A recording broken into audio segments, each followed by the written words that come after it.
Some of the greatest coaches out there have been through some of the hardest times.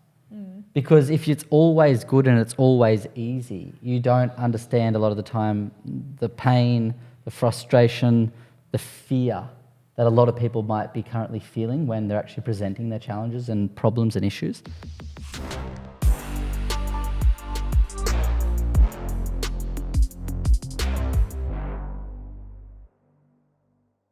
You had a lot of businesses. I have. We don't hear often about like a couple of struggles that you had to work through, because I know we have talked about them here and there, but I find it super interesting to say, is there anything that comes up or has come up in the past for you personally that you now help other people with? Yep. And you probably help them with their problems better because you work through it.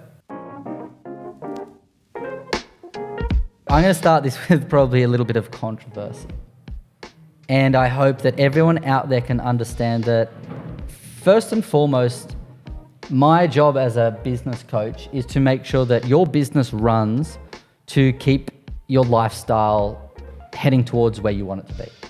And when I say your, that could be you as an individual or the collective partnership that is your family. The first thing that I tell people to avoid some challenges that may arise is protect yourself. If issues start to occur within the business because of a breakdown of a partnership, that impacts so many people, not only internally, but externally. And so all we're doing here is just clarifying how issues will be resolved and dealt with if something does go the wrong way. Let's say that you own a hairdressing salon and you have shared ownership with your husband, and you are the only one that knows about hairdressing, and you are the only one that knows how to run that business.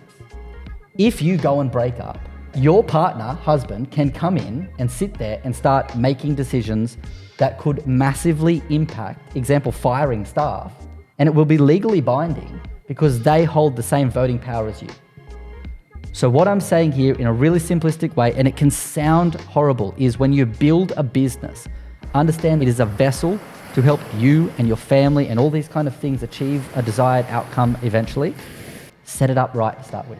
Have a disagreement in place. It's like a written document that you use in case of a disagreement. And you're agreeing on this while you're, at the beginning, while everything is great. Yep. You're like, if we don't agree on something, then X, Y, and Z is going to happen. In case of emergency, the exits are here, anywhere. So, when something goes haywire and something doesn't work out, you can always go back to, okay, no, this is what we agreed on, and we're going to stick to that because we have a legally binding document. Being really mindful that the structure you have from day one as a sole trader doesn't mean that's how it has to stay. You can move into a partnership, you can move into a company, you can move into a trust, you can move into a trust owning a company, owning companies, and so on. Like, structures can be changed, and it's important that you consistently revisit and reevaluate how your structure is set up. Just because someone's a good, close friend to you in a certain capacity, example, maybe you met each other playing tennis or playing sport, and you formed a friendship, and you know what, they're a really top bloke, has nothing to do with how they'll behave in business. And so what you need to understand is that, once again, when you build a business structure, you want to list out who's going to do what. I had a conversation the other day with a new client who has just started a business in the Gold Coast. And he used to have a partnership with another business partner down in Melbourne. And that ended really terribly. And he's like, I couldn't understand it. We got along so well. We were great friends. It used to work really well. But the second we got into business, I realized that he didn't actually want to get to where I wanted to get to. And so I think open communication is a really, really important thing when you're talking about partnerships with friends.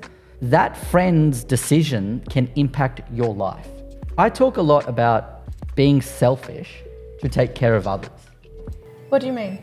I mean that take care of yourself firstly, and by doing that, you will have a better ability to take care of others and help out other people. I get what you're saying.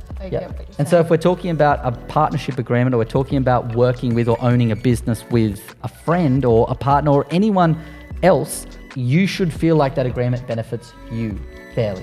Don't put yourself out just on behalf of them. It's equal. And understand the same goes both ways. They should feel the same, that it's a fair exchange of energy. You are getting something that matters to you and they are getting something that matters to them. When you go into business with friends, write down what are your responsibilities and what are you willing to give and what are our goals, and do they actually complement each other?